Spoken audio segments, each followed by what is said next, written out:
ओम नमो भगवती वासुदेवाय नमो। नमस्कार बंधुगण आपण मानकु आम यूट्यूब चैनल को स्वागत। बंधुगण आज भिडियो रे आमे आपण मानकु कहिबाकु जाउछु आपणक पई आज आसंता कालीर दिनटी किपरि साब्यस्त हेबो, ए दुई दिन आपणकु किपरि कटेइबे, केउ सबु जिनिस रे आपणकु फायदा मिलिबो आउ केउ सबु जिनिस रे आपणकु सावधानता अवलंबन करबा पई पड़िबो, आपणकर लव लाइफ किपरि रहिबो, कैरियर किपरि रहिबो, बिजनेस आउ व्यापार किपरि रहिबो, ता सहित स्वास्थ्यर महत्वपूर्ण इनफॉरमेशन मध्ये आमे आपण मानकु देबु। आउ ए वीडियो शेष रे आमे आपण मानकु किछि उपाय विषय कहबु जहा द्वारा आपण ए दुई दिन को आहुरी अधिक शुभ और मंगलदायक बनै परिबे। फ्रेंड्स, आगो को वीडियो आरंभ करिया पूर्व आपनको हमर रिक्वेस्ट कि जदि आपण हमर ए चैनल ले नुआ आछथि तो चैनल को सब्सक्राइब करंतु, सांगरे नोटिफिकेशन बेल को मध्ये ऑन करंतु, जहा द्वारा समय समय सह हमर नुआ नुआ वीडियो रे नोटिफिकेशन आपणक पाखरे पहुंचिबो। आसंतु जानिबा किपरि रहिबो आपणक पई आजि आउ आसंता कालीर दिन। सबुठारु प्रथमे आमे आपण मानकु कहिबु कि कोन आपणक पई ए दुई दिन रे सतरे पॉजिटिव रहिबाकु जाउछि। जदि कहिबु फ्रेंड्स, आज आउ आसंता काली आपणक वित्तीय स्थिति रे काफी सुधार आसीबो। किछि नुआ आरंभ करिबा पई ए दुई दिन आपणक पई बहुत ही अनुकूल भरे रहिबो। आपणकर परिश्रम प्रयासर सार्थक परिणाम आपणक सामना को आसीबो। जो माने विवाह योग्य सेमानक पई कोनोसी भल प्रस्ताव मध्य आज घर को आसी पारे। यह सहित जदि आमे कहिबा फ्रेंड्स, समाज एवं संपर्कियों भितर आपणकर प्रभावशाली व्यक्तित्व आउ सरल स्वभाव कारणरू मान प्रतिष्ठा आपणकर बनी रहिबो। समय किछि मिलाजुला प्रभाव मध्य आपणक पई नै करी आसीबो, किंतु ताहा द्वारा बहुत भल फल आपणक पई बनिबाकु जाउछि। किछि टाइम रे अति संपर्कियों भितर जहा भी क्लेश चलीथिला तो से सबु दूर विशेष भाव में आपणकर हेबो। ता सहित संपर्क रे पुणी थरे मधुरता देखा देबो। प्रतिष्ठित लोकंक सह संपर्क बढ़िबो आउ जहा भविष्यत पई बहुत ही लाभदायक सिद्ध हेबो। धार्मिक स्थल को जीवार प्रोग्राम मध्ये आपणकर बनिबो, जहा द्वारा बहुत अधिक शांति एवं हल्कापन आपण विशेष भाव में अनुभव करिवे। घरे सुख सुविधा संबंधित वस्तुर किणा किणी मध्ये करिवे।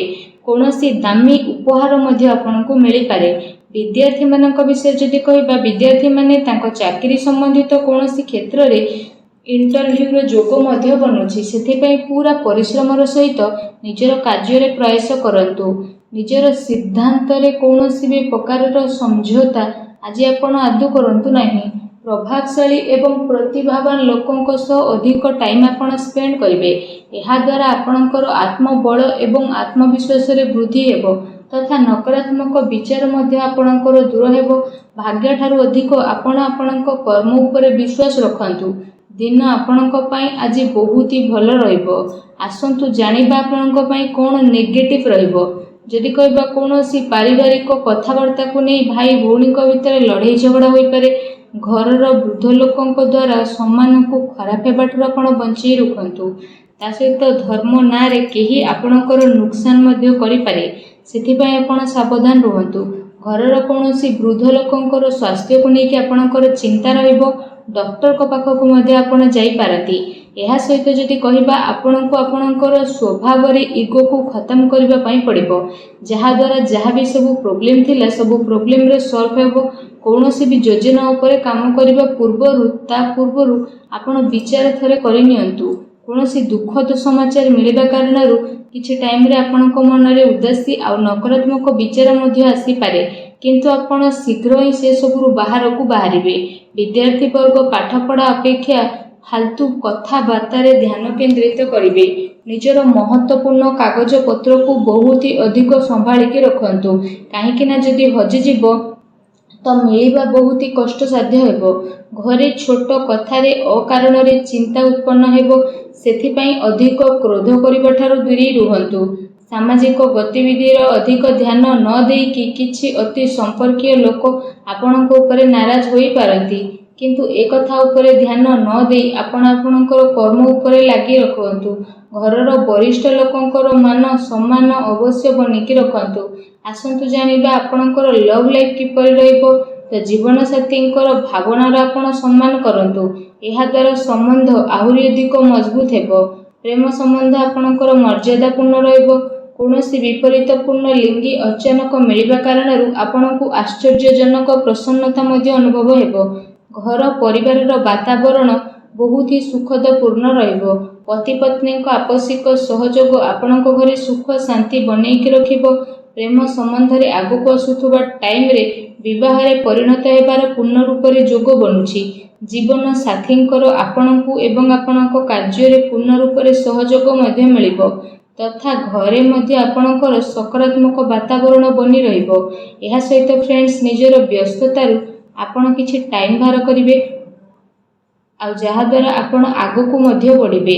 ପରିବାରରେ ପିଲାଙ୍କ ପାଇଁ ଆପଣଙ୍କ ସମୟ ମଧ୍ୟ ଦେବେ, ଯାହାଦ୍ୱାରା ପରିବାରରେ ଆପଣଙ୍କର ରେସ୍ପେକ୍ଟ ଆହୁରି ଅଧିକ ବଢ଼ି ମଧ୍ୟ ଯିବ। ଆସନ୍ତୁ ଜାଣିବା 2 ଦିନରେ ଆପଣଙ୍କର ବ୍ୟବସାୟ କିପରି ରହିବ। ଯଦି କହିବା ବ୍ୟବସାୟରେ ଏବେ ବର୍ତ୍ତମାନ ପରିସ୍ଥିତିର ପ୍ରଭାବ ବନୁଅଛି। ଧନ ସମ୍ବନ୍ଧିତ ଲେଣ ଦେଣରେ ବହୁତ ଅଧିକ ଆପଣ ସାବଧାନ ହୋଇକି ରୁହନ୍ତୁ, କାରଣ ଧୋକା ହେବାର ସମ୍ଭାବନା ମଧ୍ୟ ବନୁଛି। ଚାକିରି ପେଶା ବ୍ୟକ୍ତିଙ୍କର ଅଫିସର ମାହୋଲ ବହୁତ ହିଁ ଶାନ୍ତିପୂର୍ଣ୍ଣ ବନିକି ରହିବ। କାର୍ଯ୍ୟକ୍ଷେତ୍ରରେ ଯଦି କୌଣସି ପ୍ରକାରର ନିବେଶ କରିବା ପାଇଁ ଚାହୁଁଛନ୍ତି ତ ବିଶେଷ ଭାବରେ ସେସବୁ କାର୍ଯ୍ୟକୁ ବହୁତ ଗମ୍ଭୀରତାର ସହ ଆପଣ କରିବେ। ଏହାଦ୍ୱାରା ଆପଣଙ୍କୁ ବହୁତ ହି ଭଲ ରେଜଲ୍ଟ ପ୍ରାପ୍ତ ହେବ। ଦିନ ଆପଣଙ୍କ ପାଇଁ ବହୁତ ହି ଭଲ ରହିବ। ଚାକିରିରେ ନୂଆ ସମ୍ଭାବନା ମିଳିବାର ଆଶା ରହିଛି। ଏହା ସହିତ କାର୍ଯ୍ୟକ୍ଷେତ୍ରରେ ଅନ୍ୟର ହସ୍ତକ୍ଷେପ ଦ୍ୱାରା କର୍ମଚାରୀଙ୍କ ଭିତରେ ମତାନ୍ତର ହୋଇପାରେ, ସେଥିପାଇଁ ନିଜର ନିର୍ଣ୍ଣୟକୁ ପ୍ରାଥମିକତା ଦିଅନ୍ତୁ ତଥା ବ୍ୟବସାୟିକ ଗତିବିଧିରେ ନିଜର କଡ଼ା ନଜର ରଖନ୍ତୁ। ଏହା ସହିତ ଚାକିରି ପେଶା ବ୍ୟକ୍ତିମାନେ ଅଫିସରେ ପଲିଟିକ୍ସର ଶିକାର ହୋଇପାରନ୍ତି, ତେଣୁ ଟିକେ ସାବଧାନ ରୁହନ୍ତୁ। ଏହା ସହିତ ଏ ଦିନରେ ଆପଣ କୌଣସି କାରଣରେ କାର୍ଯ୍ୟକ୍ଷେତ୍ରରେ ଅଧିକ ଟାଇମ ଦେଇପାରିବେ ନାହିଁ, କିନ୍ତୁ ସହଯୋଗୀ ଆଉ କର୍ମଚାରୀଙ୍କର ଉଚିତ ସପୋର୍ଟ ଆପଣଙ୍କୁ ମିଳିବ। ଚାକିରି ପେଶା ବ୍ୟକ୍ତିବିଶେଷଙ୍କୁ ନିଜର ଉଚ୍ଚ ଅଧିକାରୀଙ୍କର ପୂର୍ଣ୍ଣ ରୂପରେ ସହଯୋଗ ପ୍ରାପ୍ତ ହେବ ଏବଂ ବ୍ୟବସାୟିକ କ୍ଷେତ୍ରରେ ଆପଣଙ୍କର କାର୍ଯ୍ୟକ୍ଷମତାରେ ବହୁତ ଅଧିକ ସଫଳତା ମିଳି ମଧ୍ୟ ଯିବ। ସେଥିପାଇଁ ପ୍ରତ୍ୟେକ କାର୍ଯ୍ୟକୁ ଆପଣ ବିଶେଷ ଭାବରେ ବହୁତ ଗମ୍ଭୀରତାର ସହ କରନ୍ତୁ। ଚାକିରି ପେଶା ବ୍ୟକ୍ତିଙ୍କୁ ତାଙ୍କର କାର୍ଯ୍ୟକ୍ଷମତା ପାଇଁ ପ୍ରୋତ୍ସାହନ ପ୍ରାପ୍ତ ହେବ, ଯାହାଦ୍ୱାରା ସେମାନଙ୍କ ମନ ବହୁତ ହି ପ୍ରସନ୍ନ ମଧ୍ୟ ରହିବ। ଆସନ୍ତୁ ଜାଣିବା ଆପଣଙ୍କର ସ୍ୱାସ୍ଥ୍ୟ କିପରି ରହିବ। ଯଦି କହିବେ 2 ଦିନରେ ଆପଣଙ୍କ ସ୍ୱାସ୍ଥ୍ୟ ବହୁତ ହି ଉତ୍ତମ ରହିବ ତଥା ଆପଣ ଊର୍ଜାରେ ଭରପୁର ରହିବେ। ଆପଣ ନିଜେ ନିଜକୁ କାଫି ସୁଖୀ ଆଉ ଚିନ୍ତାମୁକ୍ତ ମଧ୍ୟ ଅନୁଭବ କରିବେ। ତା ସହିତ ଏ ଦିନର ସମୟ ସ୍ୱାସ୍ଥ୍ୟ ଦୃଷ୍ଟିରୁ ବହୁତ ହି ଭଲ ସମୟ ରହିବାକୁ ଯାଉଛି। ଏହା ସହିତ ଯଦି କହିବା ନିଜର ସ୍ୱାସ୍ଥ୍ୟକୁ ଆହୁରି ଅଧିକ ଭଲ ରଖିବା ପାଇଁ ଆପଣ ପ୍ରତ୍ୟେକ ଦିନ ଯୋଗ କରନ୍ତୁ, ବ୍ୟାୟାମ କରନ୍ତୁ ଏବଂ ସୁସ୍ଥ ରୁହନ୍ତୁ। ଆସନ୍ତୁ ଜାଣିବା ଏ 2 ଦିନରେ ଆପଣଙ୍କ ପାଇଁ କ'ଣ ବିଶେଷ ଉପାୟ ରହିଛି।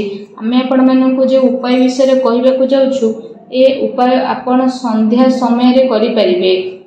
ବିଶେଷ ଭାବରେ ଯଦି ଆମେ ଆପଣମାନଙ୍କୁ କହିବୁ କି ଆପଣମାନେ ବିଶେଷ ଭାବରେ ସନ୍ଧ୍ୟା ସମୟରେ ଘରର ଈଶାନ କୋଣ ଅର୍ଥାତ୍ ଘରର ଉତ୍ତର ପୂର୍ବ କୋଣରେ ଏବଂ ଘରର ପୂଜା ସ୍ଥଳରେ ଆପଣମାନେ ଗୋଟେ ଘିଅର ଦୀପଟିଏ ପ୍ରଜ୍ୱଳନ କରନ୍ତୁ। ଏହାଦ୍ୱାରା ମାନସିକ ଭାବରେ ଆପଣଙ୍କୁ ଶାନ୍ତି ମିଳିବ ଆଉ ନକାରାତ୍ମକ ଶକ୍ତିର ମଧ୍ୟ ବିନାଶ ହେବ।